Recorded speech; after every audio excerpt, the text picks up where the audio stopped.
Hello and welcome to episode 1428 of The Sleeper and the Bust. It is Tuesday, June 17th. I'm your host, Paul Sporer.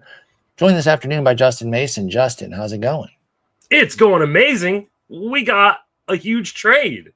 Yes, we did. In mid-June, which is great. I know you and I often advocate for teams to strike early.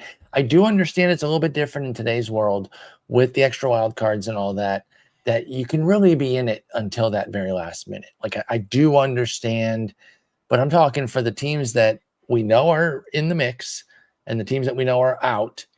Let's get some deals going. Now, this actually happened to be with two teams that are ostensibly in the mix. Your boys, the Giants, very much in the mix. And the Red Sox, I don't think they're out.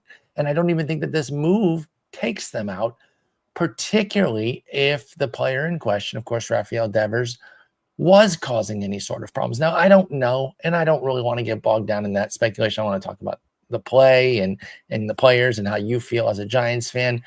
But if there was things that was like a rain cloud hanging over, maybe that helps them unlock a little bit and go on a run. They're 38 and 36. They're in the mix. So let's start with it right away. Father's Day. You're catching a nap, a much-deserved nap on Father's Day. You're awoken to a frenzy that your favorite team has acquired Rafael Devers. What did you think right away? It was so weird because I was like, literally in the middle of an app, and I turned over, saw my phone, and like had a bunch of notifications, and I'm all like, what the hell's going on? Yeah, like my phone wouldn't stop buzzing, and it woke me up. So like, to me, it was like I was just shocked. I was surprised that it happened. We don't usually see these deals, these kind of mega deals this early. Sometimes we see like the occasional, like the Aaron Savali deal we just saw. Like you see stuff like that, but or the Arise deal last year. Yeah, right. Like not only do we not see them this early, we don't see them between two teams like this. Again, one firmly in the mix, your Giants, and one just on the outside of the mix, the Red Sox. And three, we don't see it with no fanfare leading up. Nothing. Yeah. Right. All the Devers trade rumor stuff had died because remember, he emerged from, I don't even want to say his slump. It was a bad first week. Who gives a crap?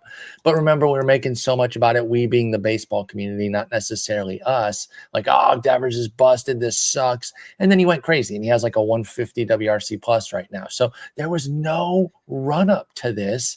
That's why people were skeptical when they first saw Passenbaum or Rosen, like whoever they caught the first tweet from. They're like, wait a minute, this doesn't seem right. Did you have skepticism or did you have enough messages that you're like, oh, this is real when you first woke up? I had a little skepticism, but like it makes sense, right? The Giants have been needing this massive bat. Right. And they're trying to do it via free agency and coming up with like secondary guys. I love Adames. Yeah. I know he's been struggling. I think he'll be fine. Chapman's been good, but he is on the IL right now. They've been trying to get those big bats and they've been falling just short. Devers is a cut above those two, at least as far as a hitter. I mean, Devers is an elite bat. Like it's just, you're not going to find a guy like that. And to give up really nothing. I mean, we'll talk a little bit about the return, I'm sure, but like, yeah, does it fundamentally hurt the team today? No. Losing Kyle Harrison, Jordan Hicks, that is replaceable pitching for their team. The Giants already have the best bullpen in baseball, and they're getting Verlander back on Wednesday, so they have the rotation depth to make this kind of move. And Kyle Harrison was likely ticketed back to AAA once Verlander came back anyway. So, like, this makes a lot of sense for the Giants. For Boston, I get people being really upset, especially Boston fans being really upset about kind of this move and this return. But I also get, like, you've got a guy who you're paying $300 million to, and you're asking him to move positions, and he's just flat out telling you no. And it's like, nah, what are we paying you this money for? So, like, I do get it. Now, I do think Boston mishandled this that's what I was going to say. Because, like, every star lately seems to be having a problem in Boston. At some point, I have to think it's Boston, not the Stars, right? Yeah. And there is, like, and I haven't heard this reported from, like, a major, like, baseball source, but supposedly the Boston ownership group also owns Liverpool FC. I do believe that is true, yes. And they just shelled out the two largest contracts in sports history. So they're spending, as we expect the Red Sox to, in the soccer sphere, and crying cheap, and not fully cheap, right? Because they paid Devers. Yeah. But they chose Devers over Betts. When they're Boston, they really, honestly, the choice should be both. Yeah, Like, absolutely. you're Boston. They should have paid Betts. They should have paid Bogarts. You cultivated 2 megastars, like 3, yeah, throw in Bogarts. But I understand maybe not going for all 3 because that does become a little bit cumbersome. Okay, you move off of 1, but 2 out of the 3 should still be there. And now they have none. Justin. That's and crazy. I mean, they've got this amazing farm depth and farm strength. So, like, I understand, like, hey, you know, we could probably trade Devers and not lose too much. And, you know, there are a lot of people talking about that the Devers contract from an analytical perspective will be underwater at some point, right? Because it will, because he's already moved defense. to DH. Yeah. And, you know, like, he isn't the kind of body that's necessarily going to age gracefully. But I mean, from the Giants' walk perspective, either, by the way, so the aging won't be perfect with the production. And like, but from the Giants' perspective, it's like you're in the thick of this, and you can't get a bat like this to sign with you. They just won't. They won't sign in San Francisco because of that part. You need a premier bat the next 3 years here. While this team is, because I know you want to tear down, you're not getting it, so might as well. At this point, you just have to commit. Yeah, push all your chips in, and to only give up Kyle Harrison, Jordan Hicks, James and a couple Tibbs, prospects, and Bale. Like, I think this is a massive return on that. Yeah. Like, you know, and who cares? Like, by the time like this contract ages, like these guys are all going to be making so much money. Like, $29 million a year with deferred money isn't going to seem like that much. It's really not. And you know that, you know, we're pro the player anyway. They deserve it. So, you know, some of the end years will be rotten, but a team like San Francisco should not preclude them from continuing to spend around him if it makes sense. Obviously, they're going to have 3 big deals now with Adames, Devers, and Chapman. We'll see how it goes, but they're here for the here and now. Let's talk about Devers as a fantasy producer, because this is a sharp move. Lefty home runs are second worst in your ballpark there, Oracle, ahead of only Kaufman. Kaufman has a 69, which is not nice for a home run lefty park factor, and 77 in Oracle. So what is the outlook here? Obviously nothing actionable. You're not going to cut Devers or anything like that. But do we transform him as a hitter now? Does he maybe dial up the batting average a little bit more, go for a little bit less power, maybe embrace more singles, doubles because of the park? Or does he just keep trying to go for cove shots? Well, I mean, here's the thing. Devers isn't a pull hitter. So, well, that was another thing I was going to ask you after that was, do you think he changes that because now he doesn't have the green monster to bash off of? Yeah, I mean, I think if I'm the hitting coach there, I'd say, hey, just do what you do. Because, like, you look at the X home runs in San Francisco for Devers, and they're fine. Like, his X home run is 17 in San Francisco, and he has 15 home runs on the year. Like, I don't think that in Boston, his X home run was 13. So he's actually, in some ways, for his bat specifically, might be a park upgrade. Sure, I can see that. Can I hit myself on something real quick there? I talked about how he might age poorly because he doesn't walk. That's actually transitioned quite a bit in recent years. Yeah, I thought he was more of like I thought he was more of a 7-8% guy. He hasn't been 8% since 2022. So I need to update my outlook on Devers. He was 10% in 23, 11% last year, and he led the American League. He doesn't play there anymore with a 17% mark so far this year. His total walks of 56 were most in the AL. So he has transitioned into a bit of a different player. You mentioned the oppo capabilities. He should be able to find some homers to the opposite field in San Francisco, right? Because it's not as difficult for right-handers, which is ostensibly what he would be going for then. Yeah, I think he's going to be fine in San Francisco. Like, maybe his production dips a little bit just because the Giants lineup isn't as strong as Boston's had been. He's got some wiggle room, though. But, I mean, I think he makes this lineup so much better around him, right? So, like, I mean, all of a sudden, especially once they get Chapman back, Devers hitting like second or third in this lineup means you can move Adames down to like fifth, and you have a legit really good lineup in San Francisco all of a sudden. So, it's just a great move for the Giants. Oh, and it really is. I liked it for y'all because, again, like you said, you can't get the guys to sign right now.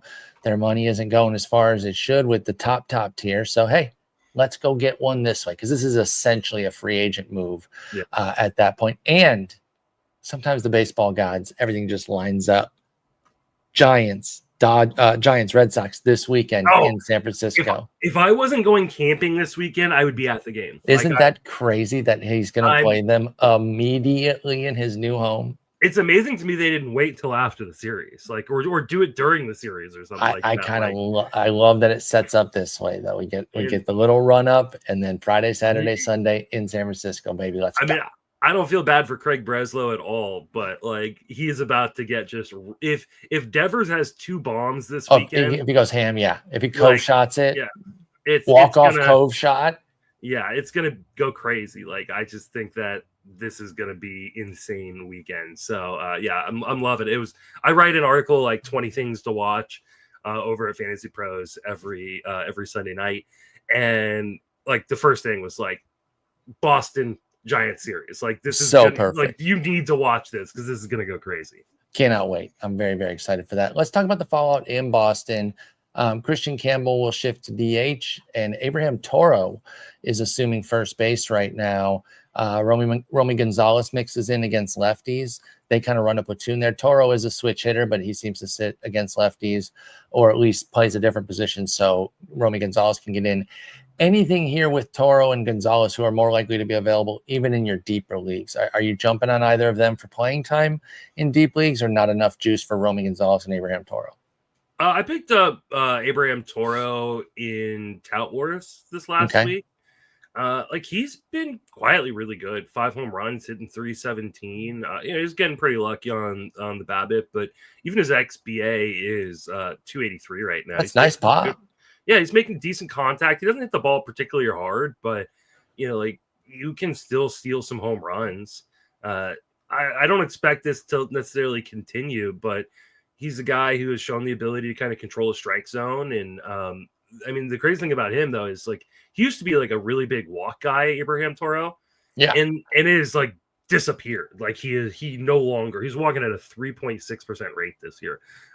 But he's making a lot of contact hitting the ball. So I think for a short-term stream until they figure out what they're going to do there at first base for the long haul, makes sense. Yeah, I think Toro does make some sense. And Romy might even have some AL only or 15 team appeal there if you're just trying to fill a spot, especially if they have lefties coming up. I don't know what the lefty outlook is like this week. One thing I wanted to talk about, Christian Campbell. Obviously, starting to pop up on waiver wires in 10s and 12s. I picked him up in a league this week. Yeah, and I don't necessarily blame you because, we always talk about how, like, things are different. The calculus is different. Drafting somebody is a lot different than picking them up off the wire. Yeah. He's been pretty atrocious since his hot April. He had a 902 OPS with 4 homers, 2 steals. He has 2 homers in 33 games since then. Been a bit better in June with a 717 OPS, which is at least palatable, but still no steal attempts. You said you picked up Christian Campbell, but where are you at on him right now as a rookie, kind of grinding through that first season? I think people wanted to anoint him in April. We do that as a fantasy community all the time. We do it the other way too. We declare a guy dead off of 25, 30 games. Where are you currently with Campbell and the rest of his season? Not long-term, because I'm sure you're still fine with him long-term.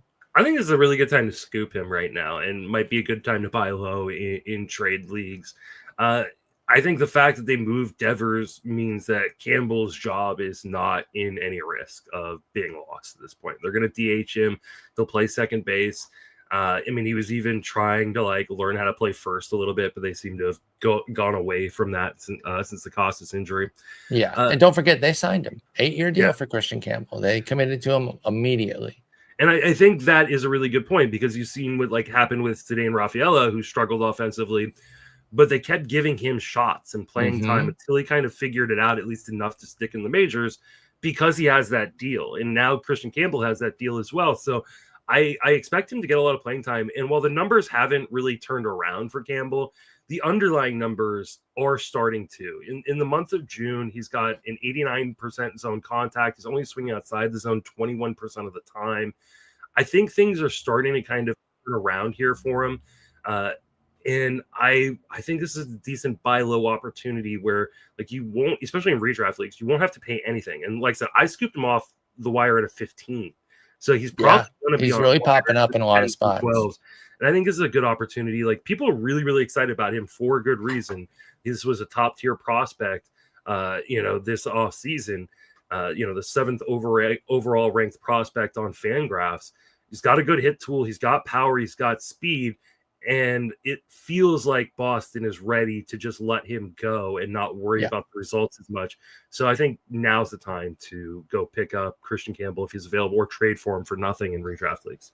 Or even dynasty and keeper, right? Like guys come up and fail. Yeah, you might be able to get 20% off the preseason asking price, and I would take that right now.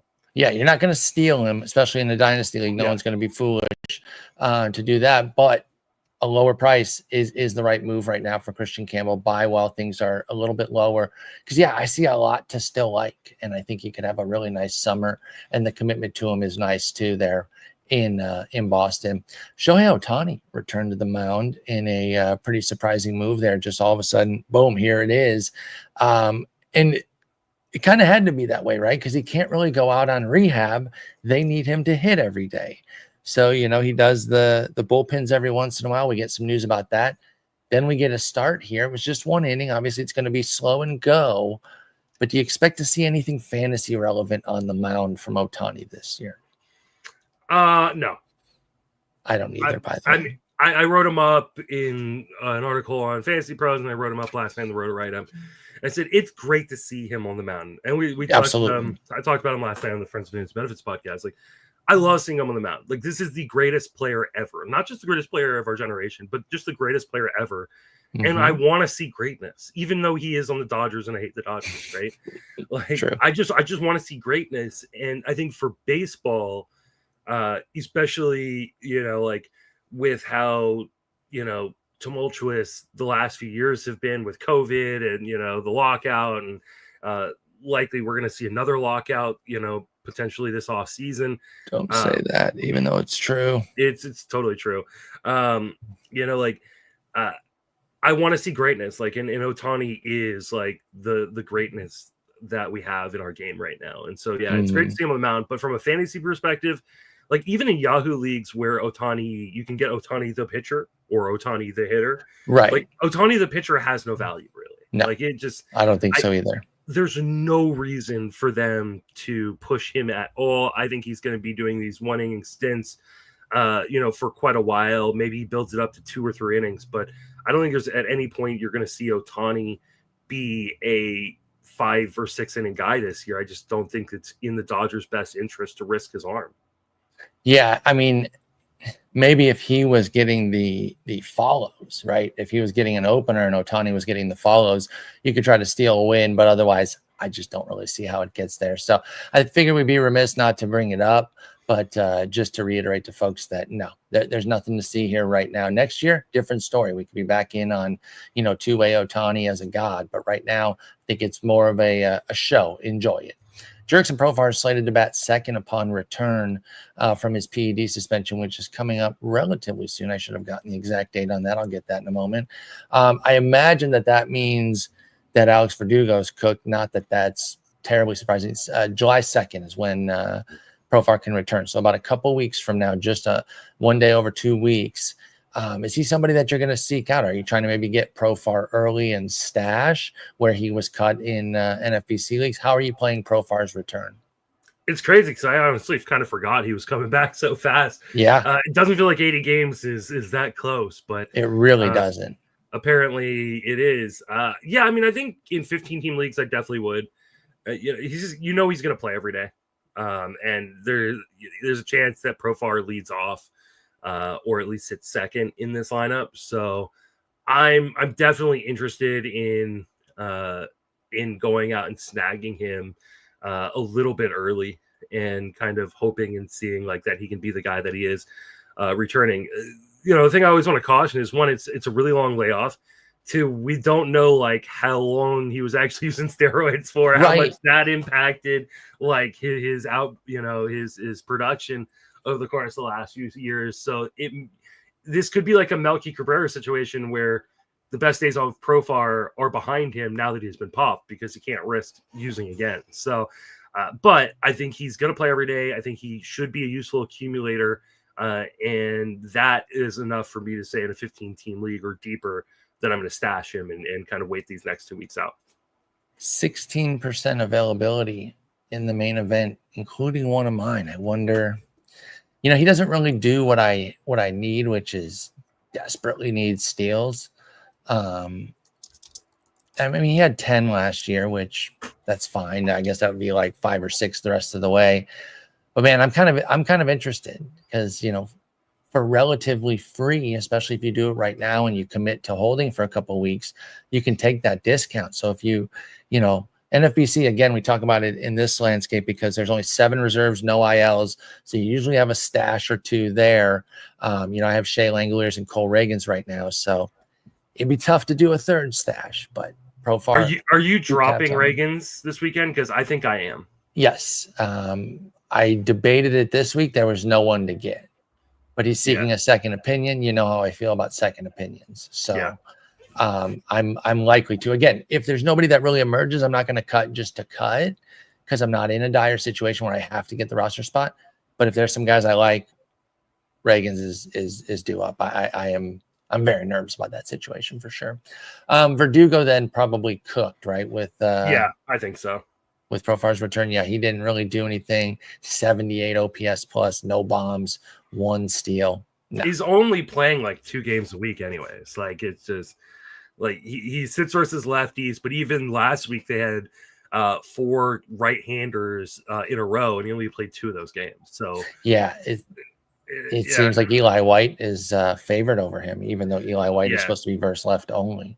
And I think Eli White just goes back to being a part-time platoon player. Yep. Once Profar comes back. Totally agree. So I doubt there were too many leagues where people were holding Verdugo, probably like NL only type stuff. But I need to make some plans there. Tyler McGill heads to the IL with a sprained elbow, which stinks. He's been pitching pretty well this year. 3.95 ERA, 1.36 WHIP. Rates weren't insane, but it was a 3.36 FIP. And a lot of strikeouts too, 89 strikeouts in 68 innings. So you do have to work around that whip for sure, and because that is one that can kind of beat you up. But there were positives within his profile that made McGill worth it. Where, if anywhere, are you holding him with a sprained elbow? I'm probably not.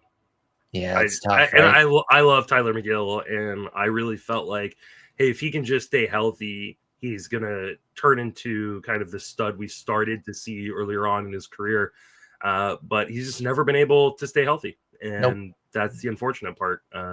And so I think, I mean, unless you get some news that like, hey, we're expecting him back after a minimum stay, I think you just drop and move on, because more likely than not, these types of injuries end up meaning guys like McGill are out for the rest of their season. Yep. It stinks too, because he was having a nice season. From a Mets standpoint, it's not the end of the world, because I think Montas and Minaya are working their way back. Paul Blackburn might be even too. So they're starting to get arms back, so it's not really going to hit them that hard. But from a fantasy perspective, those with McGill should probably make some alternative plans. Let's talk about some surging starting pitchers over the last 30 days. Guys that are just on fire right now, and I really kind of want to see where you're at with them. One of these guys we talked about somewhat recently on a 2-start, but I want to dive in again because he just continues to put up good starts. But let's start with Jameson Taillon, who's number 4 on the player rater in the last 30 days, a guy that we like. But we've always kind of had him in that, mostly a standard streamer, maybe like a team streamer sort of vibe, depending on your league size there. Is he just on a hot streak, or is there something here to latch on to more than just a hot run from Taillon?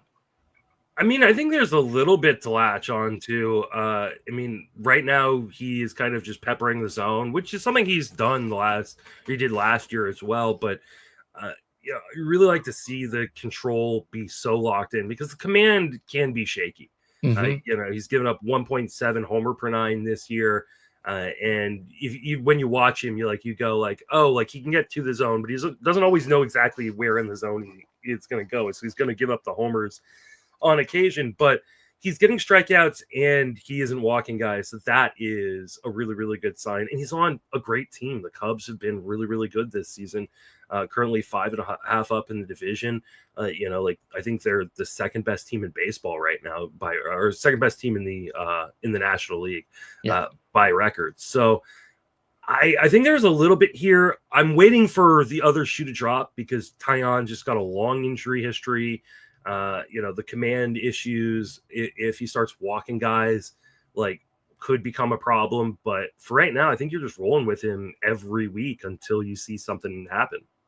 Yeah, he is, pretty close to a set it and forget it for me right now with Tyone. He gets Milwaukee tomorrow going up against Jacob Mizorowski, so that should be a fun matchup. And then a two-start next week with at St. Louis and at Houston. We'll talk more about it on Friday, but that's pretty difficult, and I think I'm interested for Tyone. I think that can definitely work. All right, let's talk some Andrew Abbott. That's somebody who we brought up on a recent two-start episode. It was actually last week's, because he gets Minnesota and St. Louis. But I want to dive deeper on him because I don't remember how much time we spent on him, and frankly, I don't remember what we said. So this guy perplexes me. When he first got going, I barely gave him a second look because the skills weren't really there either. Now he's putting the profile back together a bit where it's looking more like 2023 when he came up and looked good, had a 17% strikeout minus walk, was missing a bunch of bats, and it made sense. Then last year he had some success, but with a 20% K rate, 9% walk, I was just like, I don't know about this. 1.6 homer 9. He's got the homers down to 0.9. He's got the strikeouts back up to 26%. Walk rate's still at 8%. That's just part of his game. Andrew Abbott is making it work here. Is this a breakout or another hot streak here that you expect the wheels to fall off? I kind of expect the wheels to fall off at some point. The stuff plus doesn't really grade out well on any of his pitches except for his slider. His slider is great. Really, really good slider. That's the carrying pitch for sure. But he only throws it like 14% of the time. Mm-hmm. I would love to see him throw that like 20, 25% of the time if that's going to be his best pitch and really rely upon it more, but he doesn't. And the location plus isn't great either. It's below 100. I feel like this is just a hot streak, and as things start to heat up more in Cincinnati, he's going to give up, he gives up 52% fly balls. Like, those balls are going to get out of the ballpark. Right now, his homer to fly ball rate is 5% lower than it was last year and over 3% lower than it has been for his career. Like, I think regression is going to come, and it's going to come hard for him. He's got 227 BABIP, but that doesn't mean like I'm completely out, because guys outrun these things. We've been talking about this a lot recently, and I want to keep talking about it. Like, we see guys outrun these underlying stats for long periods. And I don't think I do think this would be a good sell high point. I don't necessarily think you have to sell high, because he could just continue to outrun this. And you're going to be giving up value. So I'm very perplexed, as you are, on Andrew Abbott, because it doesn't really make a ton of sense. Like, there isn't like a huge change in the profile to go like, oh, all of a sudden this is a new pitcher. He's kind of doing the same stuff he's always done. He's just getting really lucky. And I honestly think that regression is going to come at some point for Andrew Abbott. Yeah, I'm right there with you, and it's made me nervous. I have a general nervousness with Cincinnati pitchers. It's what kept me off Hunter Green and Nick Lodolo, and they're better than Andrew Abbott. So if I had a hard time trusting them with half their games in Cincy, Abbott definitely gets me a bit too. But with the two-step this week, I think you had to roll with it. Minnesota and at St. Louis. He's pitching too well not to go there. San Diego next week, they're not hitting very well. So right now, he's a lineup mainstay, and I'll kind of assess start to start, week to week with Andrew Abbott. Continuing on here, we also have Drew Rasmussen, who's maybe a little bit more expected to dominate, and he's sitting 8th on the player rater over the last 30 days. What's been your general assessment of Drew Rasmussen so far this year? I feel like, classic 5 and dive from the Rays, but so good when he pitches and still getting dubs. One of the things you worry about with the Rays pitcher is the win potential. He's got 5 in a row, 5 of his last 5 decisions, I should say, and 5 of 6 starts. He was 1-4 to that point, though, so he can get cold with the wins. Drew Rasmussen, give us your thoughts. He's been great. Can it hold? Yeah, I mean, I think it can.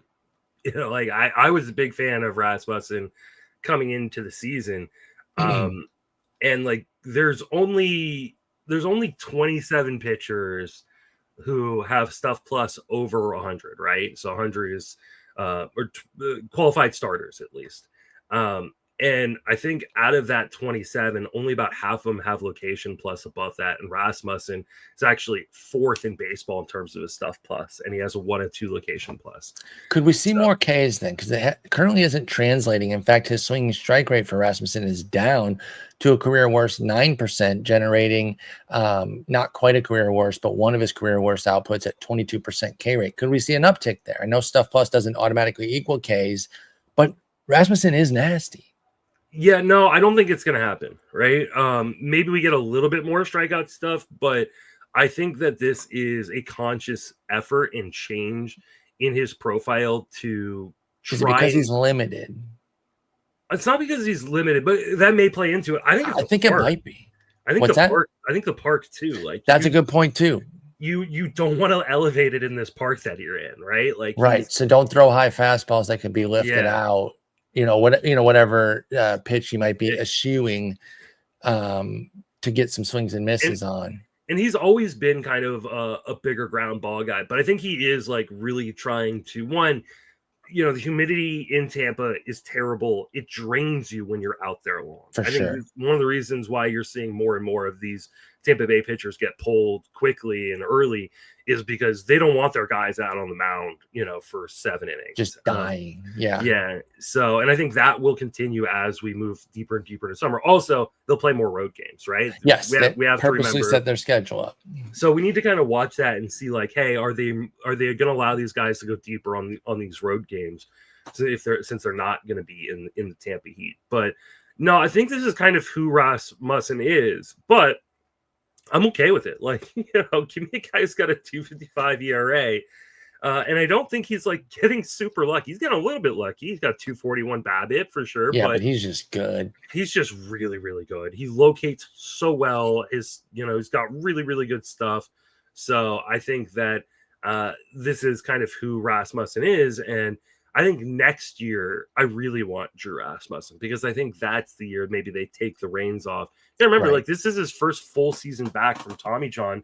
And last year he was kind of like in the bullpen, and he was probably going to be ticketed for the bullpen a lot of the year if it hadn't been for Shane McClanahan getting hurt and other guys. No, dude, it's a light injury on Shane McClanahan. He's going to be right back, dude. He's going to be right back. They said it. Oh, we had a long conversation about this last night on the Friends and Benefit podcast. Like the whole, should you be drafting guys with injuries coming into the season? And no, we need the answer has to be a resounding no. Right? No, without like a crazy discount, like a firm, sharp, half price discount type. Shane McClanahan is a great example because that will be the example everybody ignores. They said he was going to be fine. Yeah, it wasn't as bad as we thought. It's good. Yeah, complete horseshit. A complete and utter lie.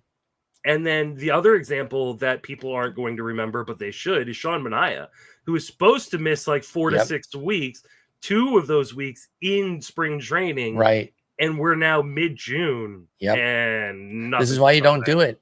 And I know we beat that drum a lot in the offseason. We beat the drum and then we fall for it because I drafted George Kirby. Yeah, we and I did too. And you drafted Cole last year. We don't always practice what we preach. But never again. This is do as we say, not as we do. Yeah, Kirby taught me a lesson too, because he was another one where it was like, oh, it's shorter, guys. And my dumb ass was parroting that all the while telling you on every other injury, add timeline, add to the timeline. But I wanted to see the brightness of Kirby, so I fell for it like an idiot.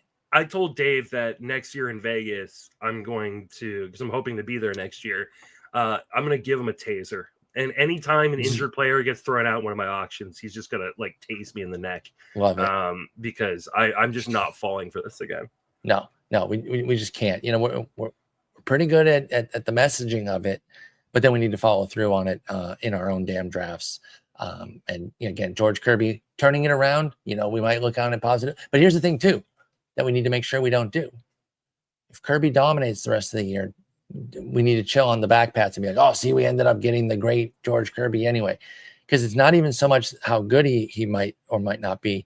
It's that we had to wait and we kept holding that spot. Yeah. And we had 6-man reserve rosters in the NFBC there when maybe it could have helped us get somebody else. And this is one of the things we talked about at length last night, which was the opportunity cost, what you gave up to have to hold him on your roster, Yes, ends up not being worth it, right? Yep. So generally, it's just not worth it to take those guys because you're going to get your own injured guys, and that's the point we always make. Yep. But then we stupidly fall for a guy or two each year. All right, let's keep talking some interesting guys here. Oh, we're looking player rater last 30 days. Just something simple to kind of track some guys that are surging and see where Justin's at on them. And I want to talk Quinn Priester because I've probably mentioned this in like the last 4 SP chart write-ups of his, where it's like, I can't quite pinpoint it, y'all, but I'm interested in him and I keep him on my radar. And part of it is just Milwaukee, right? They get a certain benefit of the doubt with me, where I'm always going to be kind of intrigued when they pick up a pitcher or they start working with somebody. But now we're actually starting to see some things come through here. And despite his modest 7% strikeout minus walk, that is legitimately bad. He's got a crazy ground ball rate. And lately, he's been working with an opener that has put Quinn Priester in line to get some dubs. And he's one of these guys. I saw him on the morning show, MLB Central. Came on and talked to him about, his role and everything. And he's just one of these, like, I'll take the ball when they want me to. If that's after an opener, fine. If they want me to be the opener, fine. I want to pitch every week and as often as they'll let me, this is how I'll do it. So I was impressed with him. He now has back-to-back 6-inning starts after falling for 2 starts and getting wins. He has wins in 4 straight. Are we seeing something here with Quinn Priester that you're intrigued by? Not a ton. I mean, I think you're missing the boat on this one.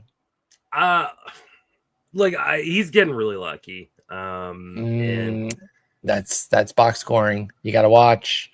There's some stuff here, man. Again, I'm with you on the numbers, right? You're going to cite to me a 10% strikeout or swinging strike rate weak, 7% strikeout minus walk, legitimately bad. I get that. I do. 11% homer to fly ball. That's average though. That's fine. Well, I mean, he's a career 17.5% guy. And you think that that's a real rate for somebody with that ground ball rate? I mean, this is a guy who doesn't have much more command. He doesn't have great command, doesn't have great control. I think you're missing on here with Quinn Priester. I'll sit down and watch a couple starts. Big time prospect too, man. I put a little stock in prospect. But he was a big time prospect because that curveball was supposed to be elite, and it hasn't been. Like, it hasn't been the elite pitch. He has adjusted. And now he has a more well-rounded, deep arsenal as opposed to 1A pitch. When does he start next? I'll sit down and watch. Not locked in yet, but it's going to be one of the weekend Saturday. games. Saturday. Okay. Yeah, Saturday is what it's looking toward at Minnesota. Again, I think there's something here. And I put a lot of faith in Milwaukee. I want to point that out that, in a different organization, if this was still Pittsburgh, probably wouldn't be getting there. But I like what Milwaukee does. And we constantly see this, right? How many Tobias Myers, Chad Patricks, Aaron Savali's, Wade Miley's? And I think that is like Milwaukee's been great at developing these mediocre arms into maximizing them. Mediocre plus arms. So I think that is interesting. And I do think that there is regression coming. I think the BABIP is running a little low. I think he's getting a little lucky in the strand rate. But he's got a good defense behind him. And that, we talked about this the other day. Like, Milwaukee prioritizes defense, right? For sure. One of the reasons why Terang kept getting like spots and opportunities that people didn't think he was going to get is because he's so good defensively. He was bringing value. Yeah. He was always bringing value with the glove. Garrett Mitchell, like, in spite of the injuries, they keep putting him out there, because he is so good defensively when he's healthy. So I don't want to completely dismiss him. I definitely need to do some more research because the numbers are telling me that this isn't going to stick around. I'm not saying he's going to fall apart, but I think he's probably closer in line to his Sierra than he is to his ERA. His Sierra is 4.20.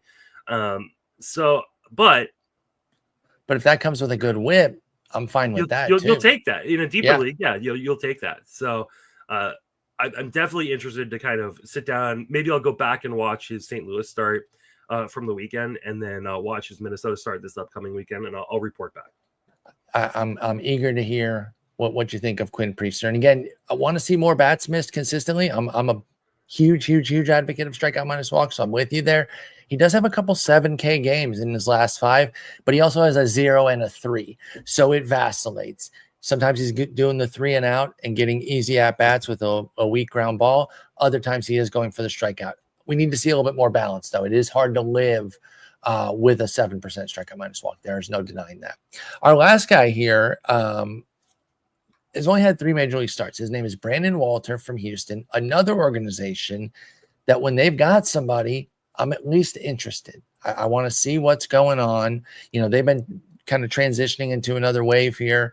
Fromber and Hunter Brown are leading the way, but then you're bringing up guys like Colton Gordon and Ryan Gusto. And now Brandon Walter here has 3 starts. They got him from Boston.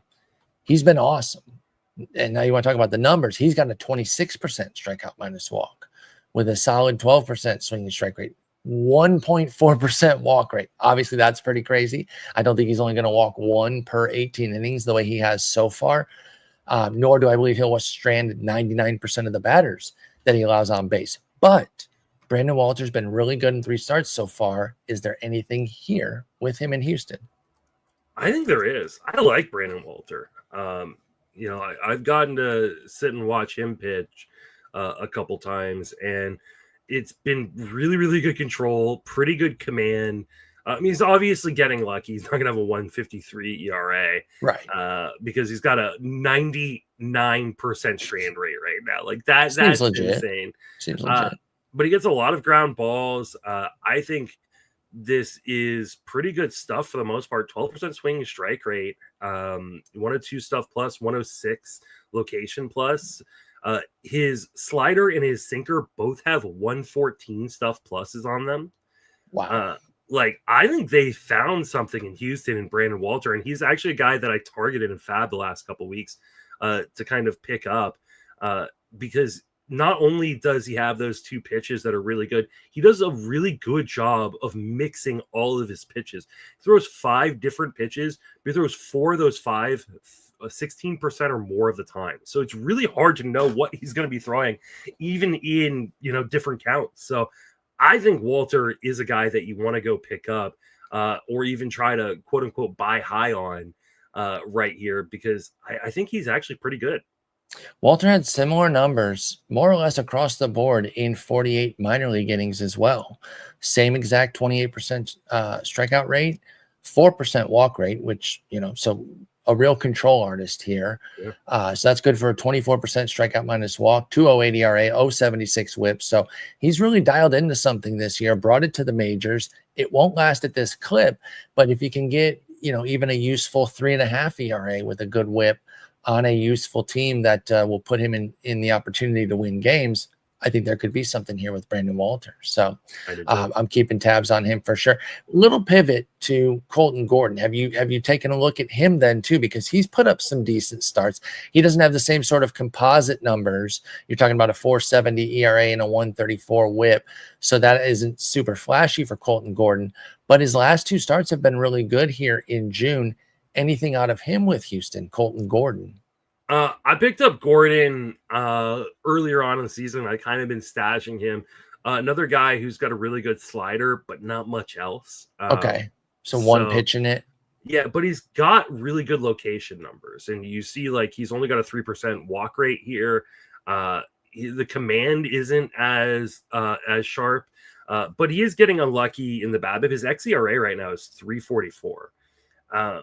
But I think that can happen when you don't have like very, very good command and you're giving up home runs. Those right. You know, ERA indicators tend to kind of devalue how many home runs you're getting or giving up to kind of normalize that home run rate. So I think that this is less intriguing to me, Colton Gordon, as opposed to like a Brandon Walter. But another guy that probably could stick in the rotation here for a little bit, as it doesn't seem like Houston is like dead set on making major moves.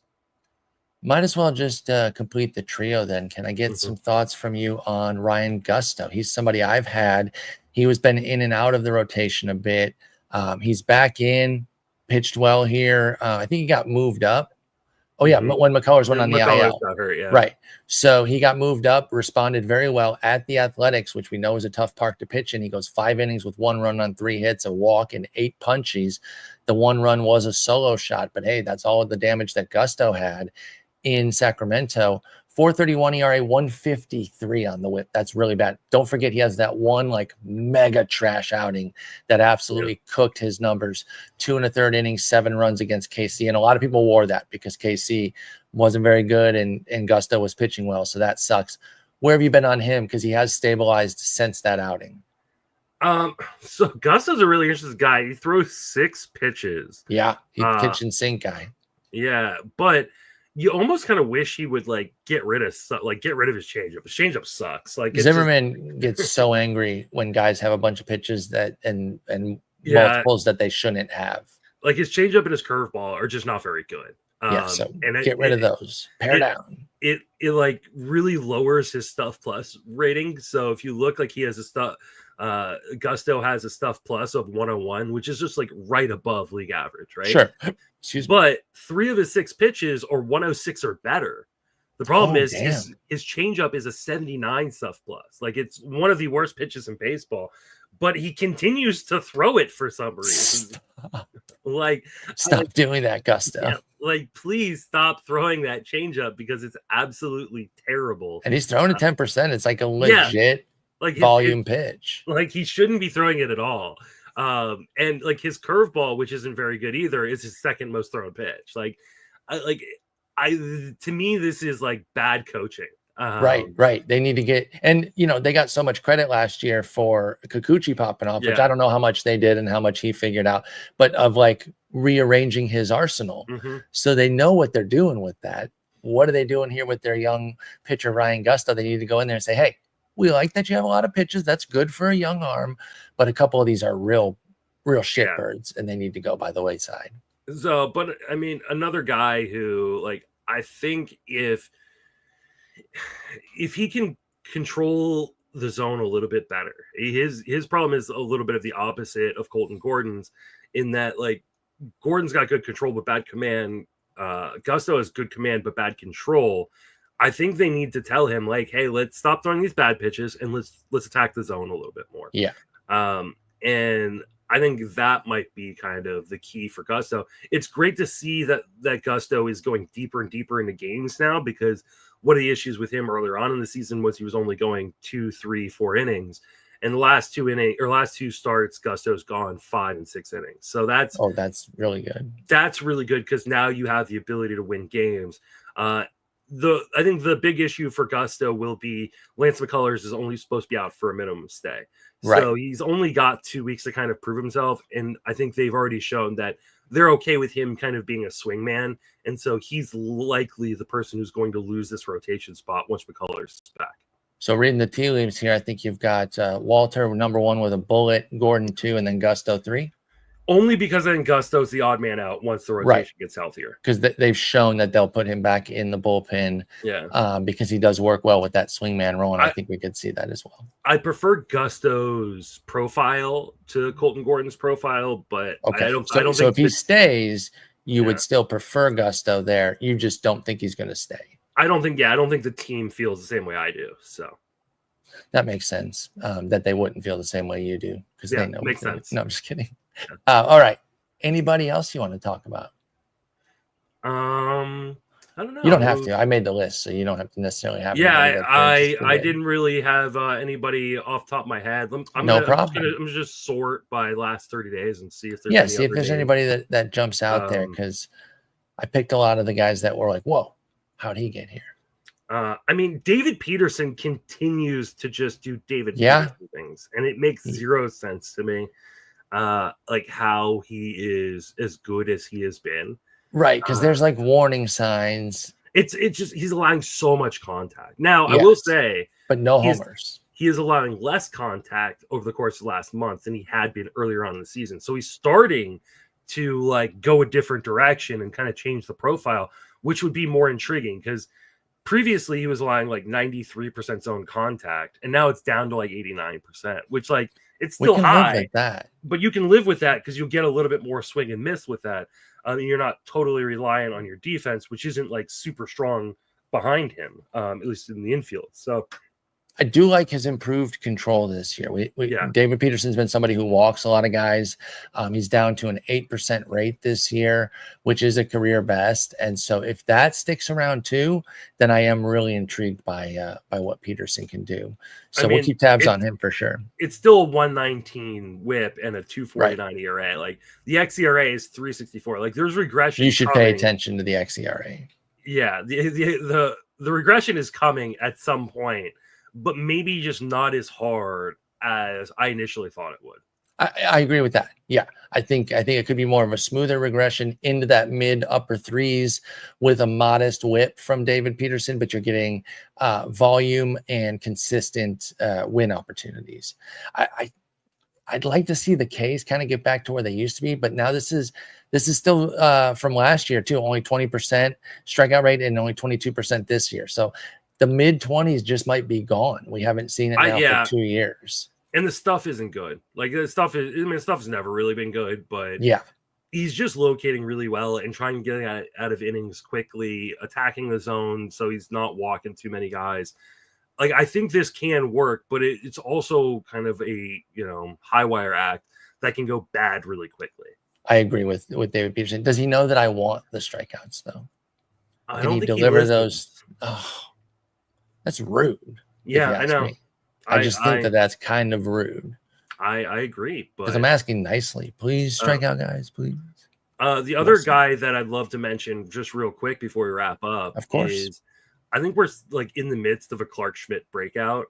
We are, and I almost brought him back up, but I think I'm glad to talk about him again. But I know we fawned over him on Friday. But yeah, let's dive in because he just continues to dominate. I believe he is set up for a 2-step this week, which did he and Will Warren, and we spoke very glowingly of him and decently of Warren, but we were both really keen on Schmidt.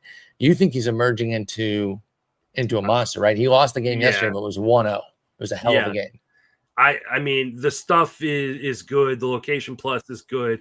I mean, the slider and the kick change are both like elite pitches that he does such a good job of controlling and commanding.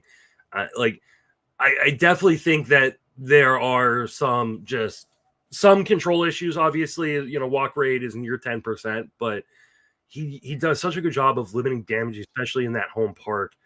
Yeah, like he figures out to get away with it, and I do think that this is, in some ways, like a right-handed version of an early Blake Snell, where we could see, Clark Schmidt really take a jump forward into an ace tier at some point. I think so too. I'm a huge Clark Schmidt guy, so I'm 100% with you that we could be seeing some real emergence here. So, all right, we'll go ahead and wrap it up there. Great to talk with you today on Tuesday. We'll be back on Thursday with Joe. Until then, Justin, have a good one. Take it easy.